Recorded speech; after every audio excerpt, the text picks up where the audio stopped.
23rd episode ഉപസംഹാരം. 22ാം എപ്പിസോഡിലൂടെ വെളിപ്പാട് പുസ്തകത്തിൻ്റെ ഉള്ളടക്കം പൂർത്തീകരിക്കപ്പെട്ടു. ഈ എപ്പിസോഡിൽ നൽകാൻ ആഗ്രഹിക്കുന്നത് ഉപസംഹാരമായുള്ള ചില ചിന്തകളും കർത്താവിൻ്റെ മേഘപ്രത്യക്ഷതയ്ക്ക് വേണ്ടി എങ്ങനെ ഒരുങ്ങണം എന്നുള്ള ചില നിർദ്ദേശങ്ങളാണ്. എല്ലായ്പ്പോഴും നാം കർത്താവിൻ്റെ വരവിനു വേണ്ടി ഒരുങ്ങി കാത്തിരിക്കണമെന്ന് വചനം നമ്മോട് ആവശ്യപ്പെടുന്നു. അത് 1 തെസ്സലോനിക്കർ 1:10, റോമർ 13:11-12, തീത്തോസ് 2:12, എബ്രായർ 9:28 ആദിയായ വചനങ്ങൾ നമുക്ക് മുന്നറിയിപ്പ് നൽകിയിരിക്കുന്നു. ഈ വചനത്തിൻ്റെ നിവർത്തി എപ്പോൾ വേണമെങ്കിലും സംഭവിക്കാം. ഒരുപക്ഷെ ഇത് ഇന്ന് നമ്മൾ കേട്ടുകൊണ്ടിരിക്കുന്ന സമയത്ത് തന്നെ സംഭവിക്കാം. ദൈവത്തിൻ്റെ ഉദ്ദേശപ്രകാരം ഇന്നല്ലെങ്കിൽ നാളെ ഈ കൃപായുഗം തീർന്നു പോകാം. കർത്താവ് തൻ്റെ സഭയെ മേഘത്തിൽ ചേർത്തുകൊള്ളപ്പെടും. എതിർക്രിസ്തുവിൻ്റെ വാഴ്ചകാലത്തിനായി ലോകം ഒരുങ്ങിക്കൊണ്ടിരിക്കുകയാണ്.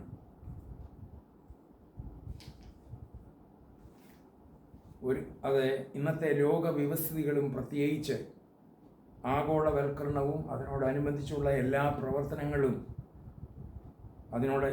അത് വിളിച്ചോർപ്പിക്കുകയാണ്.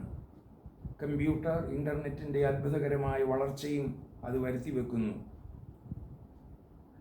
മാറ്റങ്ങളും വിസ്മയമായെങ്കിലും അത് വിസ്മയമായി അത് എതിർക്രിസ്തുവിൻ്റെ വാഴ്ചകാലത്തെയും കർത്താവിൻ്റെ വീണ്ടും വരവിൻ്റെ സമയത്തെയും ആസന്നമായി വിളിച്ചോർപ്പിക്കുന്നു. പ്രകൃതിയിലെ മാറ്റങ്ങൾ സൂര്യനിലും ചന്ദ്രനിലും നവഗ്രഹങ്ങളിലും ഉണ്ടാകുന്ന മാറ്റങ്ങളും അതിന് ആക്കം കൂട്ടുന്നു. പുതിയ പുതിയ കണ്ടുപിടുത്തങ്ങൾ, പ്രത്യേകിച്ച് ആണവ നേട്ടങ്ങൾ, ഇതിൻ്റെ വർധന ലോകത്തെ ഒരു വലിയ കെടുതിയിലേക്ക് വലിച്ചു കൊണ്ടുപോകുന്നു. ചില ആണവ രാജ്യങ്ങളുടെ വെല്ലുവിളികൾ, പ്രത്യേകിച്ച് ചെറു രാജ്യമായിട്ടുള്ള പാകിസ്ഥാൻ പോലും വെല്ലുവിളികൾ ഉയർത്തുന്നു. ഇത് ആസന്നമായി ഉണ്ടാകാൻ പോകുന്ന ഒരു 3ാം ലോക മഹായുദ്ധത്തിൻ്റെ കാഹളധ്വനിയായി പ്രതിധ്വനിക്കുന്നു. മറുവശത്ത് സ്പേസ് ടെക്നോളജിയുടെ നേട്ടങ്ങൾ, വായുമണ്ഡലങ്ങളെ താണ്ടി മറ്റ് ഗ്രഹങ്ങളിൽ പോയി പാർക്കുന്നതിനുള്ള വ്യഗ്രത, ഒരുക്കങ്ങൾ വർദ്ധിച്ചു വരുന്നു.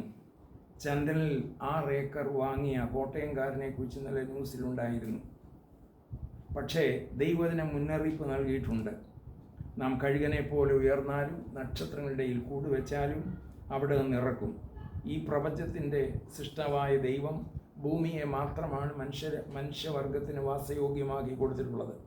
അതുകൊണ്ട് മനുഷ്യൻ ദൈവം നൽകിയ ബുദ്ധി ഉപയോഗിച്ച് കണ്ടുപിടുത്തങ്ങൾ കൊണ്ടും ഭൗതിക നേട്ടങ്ങൾ കൊണ്ടും ദൈവത്തെ ഒഴിച്ചു നിർത്തി ഒരു മനുഷ്യനിർമ്മിതമായ സ്വർഗമാക്കി ഭൂമിയെ ആക്കി തീർക്കുവാൻ ശ്രമിക്കുന്നു. അത് വെറും ഒരു കൊക്കൂൺ സംസ്കാരം മാത്രമായിരിക്കും എന്ന് മനുഷ്യൻ തിരിച്ചറിയാതെ പോകുന്നു. പട്ടുനൂൽ പുഴു സ്വയം നിർമ്മിച്ച കൂട്ടിൽ സുരക്ഷിതത്വം വ്യാമോഹിച്ച് വിഹരിക്കുമ്പോൾ അവയെ വളർത്തുന്നവർ ഉടമകൾ ചൂടുവെള്ളത്തിലിട്ട് കൊന്ന് അത് നെയ്തു കൂട്ടിയ നൂൽ എടുക്കുന്നു. അതേ മാനദണ്ഡത്തിൽ മനുഷ്യർ എത്ര ഉയർന്നാലും, എത്ര ആകാശമണ്ഡലങ്ങളെ കൈവശമാക്കി ചന്ദ്രനിൽ ചൊവ്വയിൽ കൂടുകെട്ടിയാലും, സ്പേസ് സ്റ്റേഷൻ സ്ഥാപിച്ചാലും, സൃഷ്ടാവായ ദൈവം അവിടെ നിന്ന് ഇറക്കി ന്യായവിധിയും സിംഹാസനത്തിൻ്റെ മുൻപിൽ നിർത്തിക്കും എന്നുള്ളതിന് യാതൊരു സംശയമില്ല. അതുകൊണ്ട് ദൈവത്തിന് ഈ ഭൂമിയെക്കുറിച്ചുള്ളൊരു പദ്ധതിയുണ്ട്. മനുഷ്യവർഗത്തെക്കുറിച്ചും ഒരു പദ്ധതിയുണ്ട്. അത് മനുഷ്യൻ എത്ര നോക്കിയാലും എത്ര ബുദ്ധി ഉപയോഗിച്ചാലും അത് തെറ്റിക്കാനായിട്ട് ഒരിക്കലും സാധ്യമല്ല എന്നുള്ളത് വേദപുസ്തകം തരുന്ന ഒരു വലിയ സത്യമാണ്. അതുകൊണ്ട് മനുഷ്യൻ്റെ നിത്യതയ്ക്ക് വേണ്ടിയുള്ള ദൈവിക പദ്ധതിയിൽ ചേർക്കപ്പെടുവാൻ ദൈവം ഈ ഭൂമിയിൽ ജനിച്ചിട്ടുള്ള എല്ലാ മനുഷ്യവർഗത്തിനും അവസരം അവരവരുടെ ജീവിതകാലത്ത് ദൈവം തന്നിരിക്കുന്നു. തൻ്റെ പുത്രനായ യേശുക്രിസ്തുവിലൂടെ എല്ലാവരെയും വിളിച്ചുകൊണ്ടിരിക്കുകയും ചെയ്യുന്നു. പക്ഷേ ആ വിളിക്കും ദൈവിക പദ്ധതിക്കും ഒരു പരിധിയുണ്ട്. കൃപയുടെ യുഗം തീരാൻ പോകുന്നു. കൃപയുടെ വാതിൽ അടഞ്ഞു പോകും. കർത്താവിൻ്റെ മധ്യാകാശ വരവ് ആസന്നമായിരിക്കുന്നു. മണവാളനായ കർത്താവിനോട് മണിയുറയിൽ പ്രവേശിക്കുവാൻ നമ്മുടെ ഭാഗത്ത് നിന്ന് ചെയ്യേണ്ടത് ചെയ്തിരിക്കണം. ദൈവം ചെയ്യാനുള്ളതെല്ലാം ദൈവം നമുക്ക് വേണ്ടി ചെയ്തിരിക്കുന്നു. ഇനി ഒന്നും ചെയ്തു തരാനില്ല. അതുകൊണ്ട് സമയം തക്കത്തിൽ ഉപയോഗിക്കണം. Redeem your time. കർത്താവ് വേഗത്തിൽ വരുന്ന കർത്താവിനെ എതിരേൽക്കണം. എങ്ങനെ? How to be ready to receive the Lord. എങ്ങനെ കർത്താവിനെ എതിരേൽക്കണം എന്ന ചില കാര്യങ്ങൾ ചിന്തിച്ചുകൊണ്ട് മുൻപോട്ട് ഞാൻ പോകട്ടെ. ഒന്ന്, കർത്താവിൻ്റെ വീണ്ടും വരവിൽ ചേർക്കപ്പെടുവാൻ നാം വീണ്ടും ജനിച്ചിരിക്കണം. We must be born again. കർത്താവ് പറഞ്ഞു, യോഹന്നാൻ്റെ സുവിശേഷം 3:3 കർത്താവ് പറഞ്ഞു, പുതുതായി ജനിച്ചില്ലെങ്കിൽ ദൈവരാജ്യം കാണാൻ ആർക്കും കഴിയുകയില്ല. അതെങ്ങനെ സാധിക്കുമെന്ന സംശയം ചോദിച്ച നിക്കോദിമോസിനോട് കർത്താവ് അസന്നിഗ്ധമായി പറഞ്ഞത്, ഡബിൾ എംഫസിസ് കൊടുത്ത് പറഞ്ഞത്, ആത്മാവിൽ ജനിക്കണം. 3:6 പറഞ്ഞു, ജഡത്തിൽ ജനിച്ചത് ജഡമാകുന്നു, ആത്മാവിൽ ജനിച്ചത് ആത്മാവുമാകുന്നു. അതുകൊണ്ട് അതൊരു പരിശുദ്ധാത്മാവിലുള്ളൊരു ജനനമാണ്. അതാണ് വീണ്ടും ജനനം. പുതുജനനം എന്നത് പരിശുദ്ധാത്മാവ് ഒരു വ്യക്തിയിൽ വരുത്തുന്ന പുതുക്കമാണ്, മാറ്റമാണ്, ജീവിതമാണ്. നാം ഒരു ക്രിസ്തീയ കുടുംബത്തിൽ ജനിച്ചതുകൊണ്ടോ ഒരിടവകയിലോ സഭയിലോ രജിസ്റ്ററിലോ പേരുള്ളത് കൊണ്ടോ അല്ലെങ്കിൽ ഒരു സ്നാനം സ്വീകരിച്ചതുകൊണ്ടോ മാത്രം പുതുതായുള്ള ജനനം പൂർണ്ണമാകുന്നില്ല. സ്നാനം ഏറ്റവും ആവശ്യമാണ്. എന്നാൽ അത് ജീവിതത്തിൻ്റെ പൂർത്തീകരണമല്ല. It is just a beginning, not the fulfilment of Christian life. It is just a beginning to grow in grace and knowledge of God. ദൈവകൃപയിൽ അന്ത്യം വരെ വളരാനുള്ള ഒരു കാര്യമാണ്. എന്നാൽ നമ്മൾ ഓർക്കണം, ശിശുസ്നാനം ലഭിച്ചവർ അതെ അവരുടെ വിശ്വാസം പ്രായമാകുമ്പോൾ ഏറ്റുപറഞ്ഞ് അത് അംഗീകരിച്ച് സാത്താനെ ഉപേക്ഷിച്ച് യേശുമശിഹായെ സ്വീകരിക്കുന്നുവെന്ന് പരസ്യമായി ഏറ്റുപറഞ്ഞ് അത് അംഗീകരിച്ച് ജീവിതത്തിൻ്റെ അന്ത്യം വരെയും സാക്ഷ്യമുള്ള ജീവിതം, രക്ഷയുടെ സന്തോഷത്തിൽ, നിത്യയുടെ പ്രകാശത്തിൽ ജീവിക്കണം. അതുപോലെ മുതിർന്ന സ്നാനം ഏറ്റു എന്ന് പറയുന്നവരും തുടർന്നുള്ള ജീവിതം അന്ത്യം വരെ വിശ്വാസം ഏറ്റുപറഞ്ഞ് വിശുദ്ധ ജീവിതം നടത്തി നിത്യതയുടെ പ്രകാശത്തിൽ ജീവിച്ചെങ്കിൽ മാത്രമേ നിത്യതയിലെത്താനായിട്ട് സാധിക്കുകയുള്ളൂ. മനുഷ്യൻ്റെ ഒരു കർമ്മമാർഗത്താലും നിത്യതയിലെത്താനായിട്ട് സാധ്യമല്ല എന്നുള്ളത് തിരുവചനം നമ്മെ ഓർപ്പിക്കുന്ന പരമസത്യമാണ്. രണ്ടാമത്, ജീവൻ്റെ പുസ്തകത്തിൽ പേര് കാണപ്പെടണം. Name must be written in the book of life. വെളിപ്പാട് 20:11 വരെ പറയുന്ന അന്ത്യ ന്യായവിധിയുടെ വേദിയായ വെള്ളസിംഹാസനം മുമ്പിൽ പുസ്തകങ്ങൾ തുറന്നു എന്ന് രേഖപ്പെടുത്തിയിരിക്കുന്നത് നാം കണ്ടുവല്ലോ. Books were opened. അതേതെല്ലാം പുസ്തകങ്ങളായിരിക്കും എന്ന് 19 എപ്പിസോഡിൽ ഞാൻ പറഞ്ഞിട്ടുണ്ട്. എന്നാൽ ഇവിടെ പേര് വെളിപ്പെടുത്തിയ ഒരേ ഒരു പുസ്തകം ബുക്ക് ഓഫ് ലൈഫ്, ജീവൻ്റെ പുസ്തകമാണ്. അത് സ്വർഗത്തിലെ സിറ്റിസൺസ്, പൗരന്മാരുടെ പേരും പ്രവൃത്തികളും രേഖപ്പെടുത്തിയിരിക്കുന്ന പുസ്തകമാണ്. വെളിപ്പാട് 20:15 എഴുതിയിരിക്കുന്ന ജീവപുസ്തകത്തിൽ പേരെഴുതി കാണാത്ത ഏവനെയും തീപ്പൊയ്കയിൽ തള്ളിയിടും. ഈ ലോകത്തിലെ എല്ലാ രാജ്യങ്ങൾക്കും സെൻസസ് ബുക്കുണ്ട്. ദൈവരാജ്യത്തിലെ അതിലെ പൗരന്മാരുടെ പേര് രേഖപ്പെടുത്തിയിട്ടുണ്ട്. അതുകൊണ്ടാണ് വിശുദ്ധ പൗലോസ് പറഞ്ഞത്, my citizenship is in heaven. എൻ്റെ പൗരത്വമോ സ്വർഗത്തിലത്രേ. എങ്ങനെ ജീവിതത്തിൽ പേർ ചേർക്കപ്പെടും എന്ന് നാം ചിന്തിച്ചാൽ അതിനൊരു ഉത്തരമുണ്ട്. നാം പരിശുദ്ധാത്മാവിൽ വീണ്ടും ജനനം പ്രാപിക്കുമ്പോൾ നാം എഴുതുന്നതല്ല, ദൈവം തന്നെ നമ്മുടെ പേരുകൾ പുസ്തകത്തിൽ ചേർക്കും. അത് മായ്ക്കപ്പെടാതെ ജീവിച്ച് തീർക്കേണ്ടത്, സൂക്ഷിക്കേണ്ടത് നമ്മുടെ ചുമതലയാണ്. ജീവപുസ്തകത്തിൽ എഴുതിയ പേർ മായ്ച്ചു കളയപ്പെടാം സാധിക്കുമെന്ന് കർത്താവ് സർദീസ് സഭയ്ക്ക് വെളിപ്പാട് ദിവസം 3:5 മുന്നറിയിപ്പ് നൽകിയിട്ടുണ്ട്. കർത്താവ് ഒരിക്കൽ ശിഷ്യന്മാരോട് പറഞ്ഞു, ലൂക്കോസ് 10:20, ഭൂതങ്ങൾ നിങ്ങൾ കീഴടങ്ങുന്നതിലല്ല, നിങ്ങളുടെ പേര് സ്വർഗത്തിൽ എഴുതിയിരിക്കുന്നതിൽ അത്രേ സന്തോഷിപ്പീൻ. അതുകൊണ്ട് നാം സൂക്ഷ്മതയോടെ ജീവിച്ച് കർത്താവിൻ്റെ മേഘപ്രത്യക്ഷതയ്ക്കായിട്ട് ഒരുങ്ങണം. നമ്മുടെ ജീവപുസ്തകത്തിൽ പേര് നിലനിർത്തണം. അത് നമ്മുടെ ചുമതലയാണ് എന്നുള്ളത് ഓർപ്പിക്കട്ടെ. മൂന്നാമത്, ലോകത്തോടും അതിൻ്റെ തിന്മ നിറഞ്ഞ പദ്ധതിയിലും വേര് പിടിപ്പിക്കരുത്, വേരൂന്നരുത്, അതിൽ കുടുങ്ങിപ്പോകരുത്. Don't be entangled with the things of the world. റോമർക്കെഴുതിയ ലേഖനം 12:2 നമ്മെ ഓർമ്മിപ്പിക്കുന്നു, ലോകത്തോട് അനുരൂപമാകരുത്. Don't conform with the world. എന്താണ് ഇതിൻ്റെ അർത്ഥം?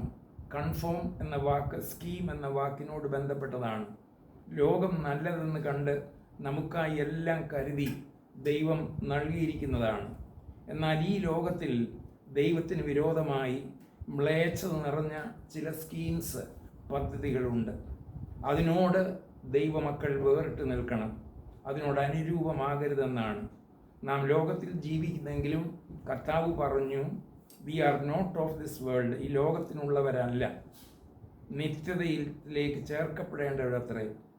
നിത്യവും ശാശ്വതമായ ഭവനത്തിലേക്ക് ചേർക്കപ്പെടുവാൻ തന്നിരിക്കുന്ന ഒരു ഹ്രസ്വമായ ഒരു ജീവിതം, ഒരു ടെസ്റ്റ് അസൈൻമെൻറ്റ്, പരീക്ഷാ കാലഘട്ടമാണ് ഈ ജീവിതം. തിന്മ നിറഞ്ഞ ലോകത്തിൻ്റെ മ്ലേച്ഛതകളോടും പദ്ധതികളോടും ഏകീഭവിക്കരുത്. Dare to be different. നമ്മൾ വ്യത്യസ്തരായിരിക്കണം, നമ്മൾ വേറിട്ട് നിൽക്കണം. ഈ ലോകം നിത്യമല്ല, ടെമ്പറലാണ്. ഈ ലോക ജീവിതം നൈമിഷികമാണ്, ട്രാൻസിയൻ്റ് ആണ്. കർത്താവ് ലൂക്കോസ് വേഷം 17:32 പറഞ്ഞു, ലോത്തിൻ്റെ ഭാര്യയെ ഓർത്തുകൊള്ളുവീൻ. Remember lots wife. ഇത് നാമും ശ്രദ്ധിക്കണം. അവൾ ലോകത്തോട് വേര് ഉറച്ചു പോയതുകൊണ്ട് കുടുങ്ങിപ്പോയി.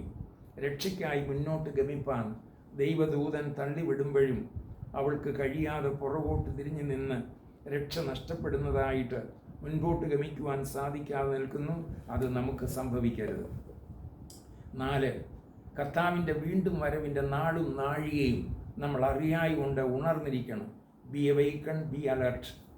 ക്രിസ്തീയ ജീവിതത്തിലെ സ്ഥായിയായ ഒരു ആത്മീയ അനുഭവമാണ് ഉണർന്നിരിക്കുക എന്നുള്ളത്. 44 പ്രാവശ്യം ഈ വാക്ക് നമ്മളെ വേദപുസ്തകത്തിൽ ആവർത്തിച്ചോർപ്പിക്കുന്നു. യെശയ്യാ പ്രവാചകനെ കൊണ്ട് ദൈവം അരുളി ചെയ്തിരിക്കുന്നത് യെശയ്യാ 52:1 അത് രേഖപ്പെടുത്തിയിരിക്കുന്നു.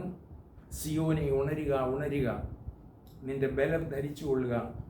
വിശുദ്ധ നഗരമായ യെരുശലേമേ, നിന്റെ അലങ്കാര വസ്ത്രം ധരിച്ചുകൊള്ളുക. ഇനി മേലാൽ അഗ്രചർമ്മി അശുദ്ധനും നിന്നിലേക്ക് വരികയില്ല.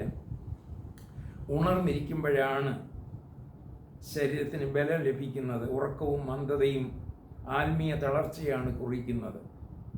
ഇത് കർത്താവിൻ്റെ വരവ് അറിയുവാൻ കഴിയാതെ പോകും. നമ്മുടെ ആത്മീയ മന്ദത സാത്താൻ പ്രയോജനപ്പെടുത്തും. 1 പത്രോസ് 5:8 അത് പറയുന്നു. 1 പത്രോസ് 5:8 പത്രോസ് പറയുന്നു, നിർമ്മതരായിരിക്കണം, ഉണർന്നിരിക്കണം. നിങ്ങളുടെ പ്രതിയോഗിയായ പിശാച് ആരെ വിഴുങ്ങേണ്ടു എന്ന് വെച്ച് സിംഹകണക്കിനെ എന്ന പോലെ ആരെ വിഴുങ്ങേണ്ടുവെന്ന് തിരിഞ്ഞ് ചുറ്റി നടക്കുന്നു. ഉണർന്നിരുന്നില്ലെങ്കിൽ പിശാച് നമ്മെ കർത്താവിനെ എതിരേൽപ്പാൻ തടസ്സപ്പെടുത്തും. കർത്താവ് അതേ പ്രത്യേകിച്ച് നമ്മളെ ഓർപ്പിക്കുന്നു. വിശുദ്ധ മത്തായി 26:44 ഉണർന്നില്ലതെങ്കിൽ പരീക്ഷയിൽ നമ്മൾ അകപ്പെട്ടു പോകും. വിശുദ്ധ പൗലോസ് സഭയെ ഓർപ്പിക്കുന്നു. അപ്പോസ്തലപ്രവൃത്തി 20:31 മുന്നറിയിപ്പ് നൽകി. ഉണർന്നിരുന്നില്ലെങ്കിൽ വിപരീത ഉപദേശം വിതയ്ക്കുന്നവർ നമ്മുടെ വിശ്വാസത്തെ അതേ തകർക്കും, തെറ്റിക്കും, ബിരുദം നഷ്ടപ്പെടുത്തുവാനിടയാകും. വിശുദ്ധ മത്തായി 25:1-13 വരെ സ്വർഗരാജ്യം മണവാളനെ എതിരേൽക്കുവാൻ വിളക്കെടുത്തുകൊണ്ട് പുറപ്പെട്ട 10 കന്യമാരെക്കുറിച്ച് സാദൃശ്യമായി പറഞ്ഞതിലൂടെ ഉണർവിൻ്റെ സത്യം വെളിപ്പെടുത്തുന്നു. ഈ 10 പേര് സഭയെ പ്രതികരിക്കുന്നവരാണ്. മണവാളൻ്റെ വരവ് താമസിച്ചതുകൊണ്ട് എല്ലാവരും മയക്കം പിടിച്ചു. അവരുടെ കണക്കുകൂട്ടൽ തെറ്റിച്ചുകൊണ്ട് അർദ്ധരാത്രിക്ക് മണവാളൻ വരുന്നു എന്ന ആർപ്പുവിളിയുണ്ടായി. എന്നാൽ അതിൽ ബുദ്ധിയുള്ള 5 പേര് വിളക്കൂടി പാത്രത്തിൽ എണ്ണ കരുതി അവരെ ഉറങ്ങിയെങ്കിലും ഹൃദയം ഉണർന്നിരുന്നതുകൊണ്ട് കർത്താവിനെ എതിരേറ്റു. എന്നാൽ ബുദ്ധിയില്ലാത്ത 5 പേർക്ക് അത് സാധിച്ചില്ല, വാതിലടയ്ക്കുകയും ചെയ്തു. 13-ാം വാക്യത്തിൽ കർത്താവ് അരുളി ചെയ്തു, ആകയാൽ നാളും നാഴികയും നിങ്ങൾ അറിയാതിരിക്കാൻ ഉണർന്നിരിപ്പീൻ. തൻ്റെ ഒരുമല പ്രഭാഷണത്തിലും മത്തായി 24:42 പറയുന്നു, നിങ്ങളുടെ കർത്താവ് ഏത് ദിവസത്തിൽ വരുന്നു എന്ന് അറിയായികൊണ്ട് ഉണർന്നിരിപ്പീൻ. 5, വീണ്ടും വരുന്ന കർത്താവിനെ എതിരേൽപ്പാൻ ഒരുങ്ങിയിരിക്കണം. Be ready. ക്രിസ്തീയ ജീവിതത്തിലെ മറ്റൊരു പ്രധാന ആത്മീയ മേഖലയാണ് ഒരുക്കമെന്നുള്ളത്. ആ വാക്കും അനേക പ്രാവശ്യം വേദപുസ്തകം ആവർത്തിക്കുന്നു. യാത്രയ്ക്ക് പോകുന്ന ആൾ ഒരുങ്ങിയാണ് യാത്ര ചെയ്യുന്നത്. അത് മുൻപേ കൂട്ടി ഒരുങ്ങും. അത് കാലേ കൂട്ടി സമയമെടുത്താണ് ഒരുങ്ങുന്നത്. കർത്താവ് തൻ്റെ ഒലിമല പ്രഭാഷണത്തിൽ ഒരുക്കത്തെ ഓർപ്പിക്കുവാൻ മത്തായി 24:45-51 വരെ യജമാനൻ തൻ്റെ വീട്ടുകാർക്ക് തത്സമയത്ത് ഭക്ഷണം കൊടുക്കേണ്ടതിന് അവരുടെ മേൽ ആക്കി വെച്ച ദാസനെ ചിത്രീകരിക്കുന്നു. എന്നാൽ ആ ദാസൻ യജമാനൻ വന്നപ്പോൾ ഏൽപ്പിച്ച ദൗത്യം കൃത്യമായി വിശ്വസ്തയോടെ ചെയ്ത് കണ്ട് ആ ഭാഗ്യാവസ്ഥയിലേക്ക് പ്രവേശിപ്പിക്കുന്നു. എന്നാൽ യജമാനൻ വരുവാൻ താമസിക്കുന്നു എന്ന് വെച്ച് കൂട്ടുദാസന്മാരെ അടിപ്പാനും കുടിയാന്മാരോടുകൂടെ തിന്നു കുടിപ്പാനും തുടങ്ങിയ ദാസൻ താൻ നിരൂപിക്കാത്ത നാളിലും അറിയാത്ത നാഴികയിലും വന്ന് ആ ദാസനെ ശിക്ഷിക്കുന്നു.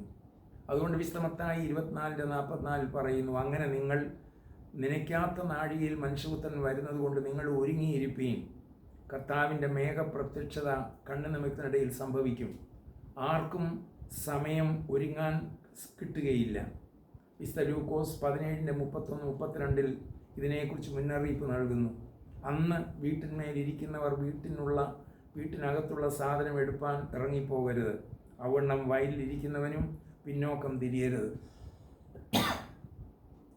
പൗലോസ് എഫേസ്യർ 6:14-16 മുന്നറിയിപ്പ് നൽകുന്നു. നിങ്ങളുടെ അരയ്ക്ക് സത്യം കെട്ടിയും നീതി എന്ന കവചം ധരിച്ചും സമാധാന സുവിശേഷത്തിനുള്ള ഒരുക്കം കാലിന് ചെരുപ്പായും എല്ലാറ്റിനും മീതെ ദുഷ്ടൻ്റെ തീയമ്പുകളൊക്കെയും കെടുക്കാൻ തക്ക വിശ്വാസമെന്ന പരിചയം എടുത്തുകൊണ്ട് നിൽപ്പീൻ. 6, വീണ്ടും വരുന്ന കർത്താവിനെ എതിരേൽപ്പാൻ ജാഗരിച്ചും പ്രാർത്ഥിച്ചും കൊണ്ടിരിക്കണം. വാച്ച് ആൻഡ് പ്രേ. ക്രിസ്തീയ ജീവിതത്തിലെ ഒഴിച്ചുകൂടാൻ പാടില്ലാത്ത ആത്മീയ ഭാവവും ശക്തിയുമാണ് പ്രാർത്ഥനയും ജാഗരണവും. പ്രാർത്ഥനയും ജാഗരണവും ആത്മീയ ജീവൻ്റെ ഭാഗമാണ്. Prayer is our spiritual breath. ആത്മീയ ശ്വാസോച്ഛ്വാസമാണത്. അതില്ലെങ്കിൽ മരിച്ച അവസ്ഥയാണ്. ജീവനുള്ളവർക്ക് മാത്രമേ ശ്വസിക്കാനും കഴിയുള്ളൂ, പ്രാർത്ഥിപ്പാനും കഴിയുള്ളൂ. മരിച്ചവർക്കും മൗനതയിലേർന്നവർക്കും അത് സാധ്യമല്ല. ഒലിവമല പ്രഭാഷണത്തിൽ മത്തായി 24:20 കർത്താവിൻ്റെ വരവ് പൊടുന്നനവയായിരിക്കും. ഒരുങ്ങാനും വസ്ത്രം മാറാനും കയ്യിൽ കണ്ടെത്തുവാനും എന്തെങ്കിലും കണ്ടെത്തുവാനും സമയം കിട്ടിയില്ല. അതുകൊണ്ട് ഒരുങ്ങാനും വസ്ത്രമെടുപ്പാനും ഉള്ള ഓടിപ്പോക്ക് ഒഴിവാക്കാൻ വേണ്ടി പ്രാർത്ഥിപ്പീൻ എന്നാണ് കർത്താവ് പറയുന്നത്. പ്രാർത്ഥന ഒരു വലിയ ആത്മബലമാണ്. Prayer is power. കർത്താവിൻ്റെ വീണ്ടും വരവിൽ എതിരേൽക്കുവാൻ പ്രാർത്ഥന വലിയ ഒരു ഘടകമാണ്. കർത്താവിനോട് ചേരുവാൻ ഉണ്ടാകാവുന്ന തടസ്സങ്ങൾ, പിശാച് വെക്കാവുന്ന ഇടർച്ചകൾ, തടസ്സങ്ങൾ മാറിപ്പോകാൻ പ്രാർത്ഥിക്കണം. കർത്താവിൻ്റെ വരവിൻ്റെ സമയം അറിയുവാൻ പ്രാർത്ഥിക്കണം. സാത്താനെ വെല്ലുവാനുള്ള ഒരേ ഒരായുധം പ്രാർത്ഥനയാണ്, ജാഗരണമാണ്. മർക്കോസ് 13:33 പറയുന്നു, കർത്താവിൻ്റെ വരവിൻ്റെ കാലം എപ്പോഴെന്നറിയായതുകൊണ്ട് സൂക്ഷിച്ചുകൊള്ളുവീൻ, ഉണർന്നും പ്രാർത്ഥിച്ചും കൊണ്ടിരിപ്പീൻ. 7, നനയാത്ത നേരത്ത് വീണ്ടും വരുന്ന കർത്താവിനെ എതിരേൽപ്പാൻ പരിശുദ്ധാത്മാവിനെ കെടുത്തിക്കളയാതെയും ദുഃഖിപ്പിക്കാതെയും പരിശുദ്ധാത്മാവിൽ നിറയുകയും ചെയ്തുകൊണ്ടിരിപ്പിൻ. Don't quench God the Holy Spirit. Do not quench God the Holy Spirit. Be filled with the Holy Spirit. Do not grieve the Holy Spirit. എല്ലാ വിശ്വാസികളുടെയും ഉള്ളിൽ ദൈവം തന്നിരിക്കുന്ന ദാനമാണ് അന്തർയാമിയായി വസിക്കുന്ന കാര്യസ്ഥനായ പരിശുദ്ധാത്മാവ്. പരിശുദ്ധാത്മാവ് ഒരു വ്യക്തിയാണ്. എന്നാൽ പൗലോസ് 1 തെസ്സലോനിക്കർ 5:19 പറയുന്നു, ആത്മാവിനെ കെടുത്തിക്കളയരുത്. Don't quench God the Holy Spirit. പരിശുദ്ധാത്മാവിൻ്റെ ഒരു പ്രതീകമാണ് അഗ്നി. നാം രക്ഷിക്കപ്പെട്ട നാൾ മുതൽ ഈ പരിശുദ്ധാത്മാവ് അഗ്നി നമ്മുടെ ഉള്ളിൽ ഉണർവിൻ്റെ തീഷ്ണത വളർത്തും. പാപം ചെയ്യാതിരിപ്പാൻ, പാപത്തെക്കുറിച്ച് നീതിയെ ന്യായവിധിയെക്കുറിച്ച് ഓർമ്മപ്പെടുത്തും. പക്ഷേ നമുക്ക് പരിശുദ്ധാത്മാവിനെ, ആ പരിശുദ്ധാത്മാവുന്ന അഗ്നിയെ ഒഴിവുകളാകുന്ന വെള്ളം ഒഴിച്ച് കെടുത്തിക്കളയാൻ ഈസിയാണ്. കെടുത്തിക്കളയാതെ ഈ അഗ്നിയെ സൂക്ഷിച്ചെങ്കിലേ കർത്താവിനെ എതിരേൽപ്പാനായിട്ട് സാധിക്കുകയുള്ളൂ. പരിശുദ്ധാത്മാവ് ചെയ്യുന്ന മറ്റൊരു പ്രവൃത്തി നമ്മെ കർത്താവിൻ്റെ മണവാട്ടി സഭയായി ഒരുക്കി, ക്രിസ്തുവിൻ്റെ മണവാട്ടിയായി ഒരുക്കി. പരിശുദ്ധാത്മാവ് കറ, ചുളുക്കം, വാട്ടം, മാലിന്യം ഇല്ലാതെ ശുദ്ധവും നിഷ്കളങ്കയുമായി മണവാളൻ്റെ വരവിന്, മണവനായ കർത്താവിന് ഏൽപ്പിച്ചു കൊടുക്കുവാനത്രേ. അപ്പോൾ അത് വകവയ്ക്കാതെ ജഡത്തിൻ്റെ പ്രവൃത്തികളെ ചെയ്തുകൊണ്ട്, അതെ, പരിശുദ്ധാത്മാവിനെ ദുഃഖിപ്പിച്ചുകൊണ്ട് ജീവിച്ചാൽ നമുക്ക് നിത്യതയിലെത്താൻ സാധ്യമല്ല. പരിശുദ്ധാത്മാവ് മൃദുല സ്വഭാവമുള്ള വ്യക്തിയാണ്, വികാരാതീതനാണ്. അവനെ അനുസരിക്കാഞ്ഞാൽ, നാം കൂട്ടായ്മ കൊടുക്കാഞ്ഞാൽ, അവനോട് മത്സരിച്ചാൽ അവൻ നമ്മെ വിട്ട് മാറിപ്പോകും, നമുക്കെതിരാകും. യെശയ്യാപ്രവാചകന്റെ പുസ്തകം 63:10 അത് രേഖപ്പെടുത്തിയിരിക്കുന്നു. എന്നാൽ അവർ മത്സരിച്ച് അവൻ്റെ പരിശുദ്ധാത്മാവിനെ ദുഃഖിപ്പിച്ചു.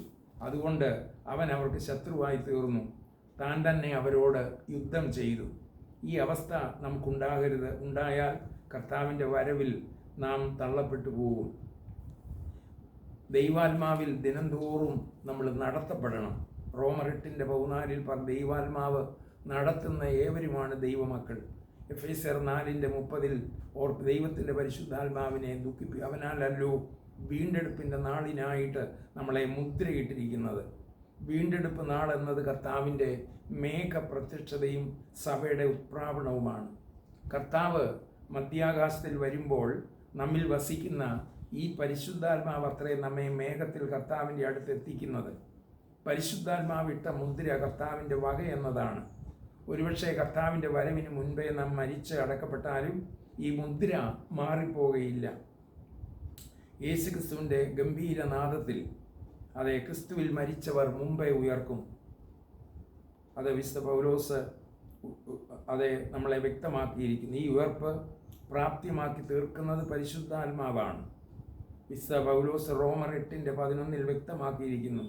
അതിപ്രകാരം വായിക്കുന്നു: യേശുവിനെ മരിച്ചവരിൽ നിന്ന് ഉയർപ്പിച്ചവൻ്റെ ആത്മാവ് നിങ്ങളിൽ വസിക്കുന്നുവെങ്കിൽ, ക്രിസ്തുവിനെ മരണത്തിൽ നിന്ന് ഉയർപ്പിച്ചവൻ നിങ്ങളിൽ വസിക്കുന്ന തൻ്റെ ആത്മാവിനെ കൊണ്ട് നിങ്ങളുടെ മർത്യ ശരീരങ്ങളെയും ജീവിപ്പിക്കും. അതുകൊണ്ട് കർത്താവിൻ്റെ വരവിൽ എതിരേൽക്കാനും നാം പരിശുദ്ധാത്മാവിനെ കെടുത്തിക്കളയരുത്, ദുഃഖിപ്പിക്കരുത്. മൂന്നാമത് ഒരു കാര്യം, നാം ദിനവും പരിശുദ്ധാത്മാവിൽ നിറഞ്ഞുകൊണ്ടിരിക്കണം. പരിശുദ്ധാത്മാവിൽ നമ്മൾ നിറഞ്ഞുകൊണ്ടിരിക്കണം. ആത്മസ്നാനം നമുക്ക് പ്രാപിച്ച് നിലനിൽക്കാം. പക്ഷേ ഈ പരിശുദ്ധാത്മാവിൻ്റെ നിറവ് നമുക്ക് പലപ്പോഴും കുറഞ്ഞു പോകാം, നഷ്ടപ്പെട്ടു പോകാം. വിശുദ്ധ പൗലോസ് എഫേസ്യർ 5:18-19 പറയുന്നു: വീഞ്ഞു കുടിച്ച് മത്തരാകരുത്, അതിനാൽ ദുർനടപ്പുണ്ടാകുമല്ലോ. ആത്മാവ് നിറഞ്ഞവരാകുകയും, be filled with the Holy Spirit. നിറവെന്ന് പറഞ്ഞതിൻ്റെ അർത്ഥം അതെ നിയന്ത്രിക്കപ്പെടുക എന്നാണ്, ഈൽഡ് ചെയ്യപ്പെടുക എന്നാണ്. ബി കൺട്രോൾഡ്, നിയന്ത്രിക്കപ്പെടുക, ഈൽഡ് ചെയ്യപ്പെടുക. പരിശുദ്ധാത്മാവിൻ്റെ നിറവ് നഷ്ടപ്പെടാം. അതുകൊണ്ട് എല്ലാ മേഖലകളിലും പരിശുദ്ധാത്മാവിനെ അനുസരിച്ച് ദിനം പ്രതി അവൻ്റെ ഇഷ്ടപ്രകാരം നിയന്ത്രിക്കപ്പെട്ട് പരിശുദ്ധാത്മാവിൽ നിറഞ്ഞ് അന്ത്യം വരെ, കർത്താവിൻ്റെ മേഘപ്രത്യക്ഷത വരെ ജീവിക്കണം. പ്രിയമുള്ളവരെ, ദൈവവചനം പറയുന്നു, ഇപ്പോൾ തന്നെ സുപ്രസാദകാലം, ഇപ്പോൾ തന്നെ രക്ഷാദിവസം. അതുകൊണ്ട് ഈ വചനം വിശ്വസിച്ച രക്ഷയുടെ സന്തോഷത്തെ കെടുത്തിക്കളയാതെ അതിൽ ഉറച്ചു നിന്ന് നാം രക്ഷ നേടണം. രക്ഷ മാറ്റിവെക്കരുത്. രക്ഷിക്കപ്പെട്ടവരുടെ പേരുകൾ സ്വർഗത്തിൽ സൂക്ഷിക്കുന്നു. മായ്ച്ചു കളയാതെ നമ്മൾ സൂക്ഷിക്കണം. മായ്ച്ചു കളയാൻ നമ്മുടെ പ്രവൃത്തികളിടയാകരുത്. ആമേൻ. കർത്താവേ, വേഗം വരണമേ എന്ന് പ്രാർത്ഥിക്കാം. നമുക്കൊരുങ്ങാം. ദൈവത്തിൻ്റെ പരിശുദ്ധാത്മാവ് ഈ വചനങ്ങളിലൂടെ കേട്ട നമ്മളെ എല്ലാവരെയും അനുഗ്രഹിക്കട്ടെ എന്ന് പ്രത്യേകം പ്രാർത്ഥിക്കുന്നു. നന്ദി.